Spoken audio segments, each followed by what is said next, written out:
looked like, Mike, that Notre Dame picked up a commitment during a spring practice this week. They sure did, and quite the big new commitment for the Fighting Irish in the 2026 recruiting class. Ebenezer Uatade, who ranks as on threes number 36 overall player and number 6 edge.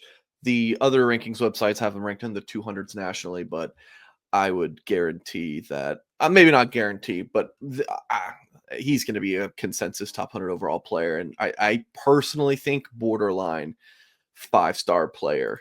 So he committed to Notre Dame, Alabama, Georgia, long list of schools after him. I can read some other offers here in a minute, but yeah, he visited Notre Dame at the end of January for Junior Day, got his offer that day, and Notre Dame really kind of emerged as the team to beat. And he didn't need another visit to commit to Notre Dame. Like, he knew going into last Saturday's visit that he was going to be committing to the Irish.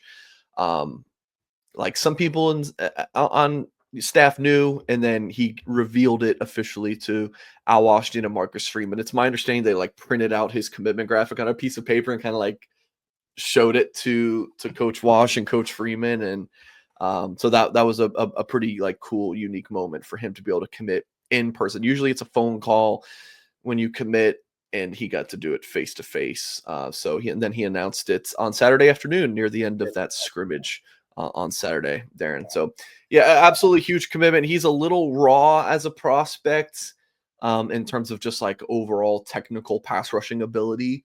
But you know, with his size, he's about like 6'4", 6'5", 215, 220 pounds right now. Just Notre Dame would be getting an absolute ball of clay for Coach Wash to work with and really hone in on his pass rushing skills.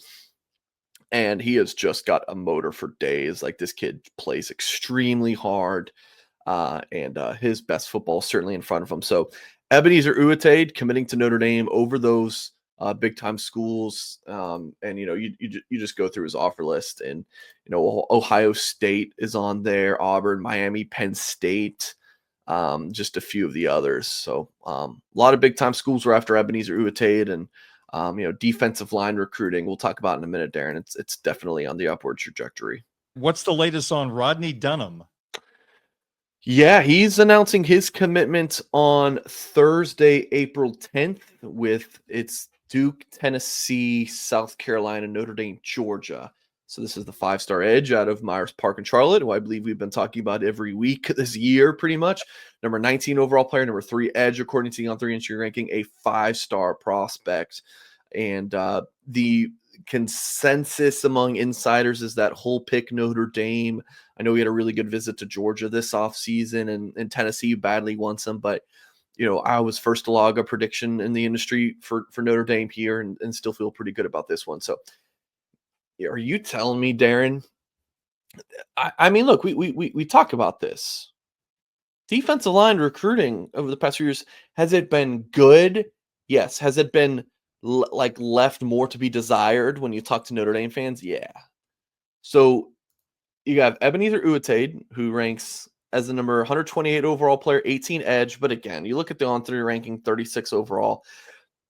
He's not going to stay in the 200s nationally. I can just tell you that. Okay. Pair him with Rodney Dunham. So let's just go On3's own rankings, right? Number 36 overall player, number 6 edge, and then the number 7 overall player and number 3 edge. So the On3 industry ranking takes into account On3, 24/7, ESPN, and Rivals, right? It uses all of their rankings and spits out an average, essentially. So let's just use On3's own rankings. Number 36 and 7 nationally. Wow. 2 5-star type of guys. Okay. Yeah. So it's a very exciting time if you're a Notre Dame fan and you're wanting the Irish to be able to get after the quarterback. You're able to close in on Rodney Dunham, pair him with Ebenezer Uatade, and we'll see what they can get next in the defensive line. Yeah, very exciting times. There are so many positions in terms of recruiting that have improved over the last 5, 6, 10 years. And I mean, my goodness, Mike, I think back 20 years ago, people felt like Notre Dame can't compete nationally because they could not recruit defensive line. And now we're starting to see Notre Dame look at the group they had last year. Had they been healthy, that Ohio State game, not saying the game would have been different, but the chances of more success would have been greater. That was a really strong defensive line last year, and it looks like now we're starting to see Coach Washington build off that. Yeah, and listening to and talking to the late great Lou Samoji, when he was still with us, he would talk about the defense linemen being the what do you always say, like the white whales, like that Notre Dame just. I mean, since I've been covering Notre Dame, coming up on 6 years, like the defensive line, I feel like has been consistently good to pretty good. Now with this 26 recruiting cycle, and yeah, it's still early in the class. There's only one commitment. Like I get it. It's 8 months away till signing day, and you're not even going to see these 26 guys for a couple years, realistically. Still, like the trajectory is very, very encouraging. So, and we did just talk about 2 for Notre Dame.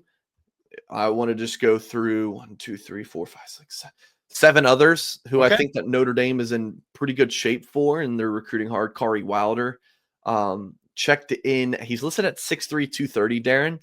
I was told he checked in at just a hair under 6'5" and 247 pounds. Corey Wilder, Notre Dame feels, could be an absolute game wrecker on the interior of your defensive line. A 4-star prospect, according to the On3 industry ranking. Some recent rankings updates have him listed pretty higher. On3 ranks him as a 3-star. I think he needs to be a 4-star for sure. Mikel Blade, we've been talking about a long time, from Chicago. Simeon, 6'5", 230 pounds, a consensus 4-star guy. Was just back at Notre Dame this past weekend. He's going to Michigan this weekend. I'm like, he's been to Notre Dame 6 times in 13 months. I'm not really sure what else he needs to see or do. Interesting one. I still think he ends up at Notre Dame, but not 100% sure. Xavion Griffin-Haynes from Rolesville, North Carolina. Talk about North Carolina, right? Ebenezer Utate, Rodney Dunham, Xavion Griffin. We're going to talk about another in just a minute. North Carolina is just so important for Notre Dame in this 2026 recruiting class. Xavion Griffin-Haynes, I think Notre Dame, Georgia, a couple of schools to keep an eye on for him. Dre Quinn, Notre Dame, Clemson, and others. This is another pass rusher. He's from Greater Atlanta Christian in the Peach State. He had a really good visit to Notre Dame recently. Elijah Golden plays his high school ball down in Florida for former Notre Dame player Jared Clark. Golden's originally from Virginia, a 4-star defensive lineman, another interior guy who the Irish really like, and I could see Notre Dame landing. And then Noah Clark, a 6'4", 300-pound plus guy from Durham, North Carolina, a 4-star. He's visiting Notre Dame this weekend, and I think that Notre Dame's got a good shot with him. Tiki Halla. I predicted him to Notre Dame yesterday. He's a 6'2.5", 285-pound defensive lineman. Just dropped out of the 4-star according to the industry ranking, but 24/7 and Rivals have him as a 4-star. And inside their national rankings, I think that Notre Dame is the team to beat for him. With a May 10th announcement, Darren, visiting this weekend, and it looks like Notre Dame or SMU. I like the Irish there. So good luck. It's one of those, it's a problem. It's a good to have problem where it's like, man, who are like, we may have to turn someone down. Like, listen, Notre Dame fans, I know you say just stockpile up as many defensive linemen as you can. Well, realistically, they're not going to take 7 or 8 defensive linemen. They're going to take 5, maybe 6. And they might sign one of the best groups nationally there. Like, this could be one. We could potentially be talking about, is this Notre Dame's best defensive line class in the modern internet recruiting era? Like, it's going to be up there with, the Aaron Lynch year. Like that there's going to be that discussion, in my opinion. We'll see.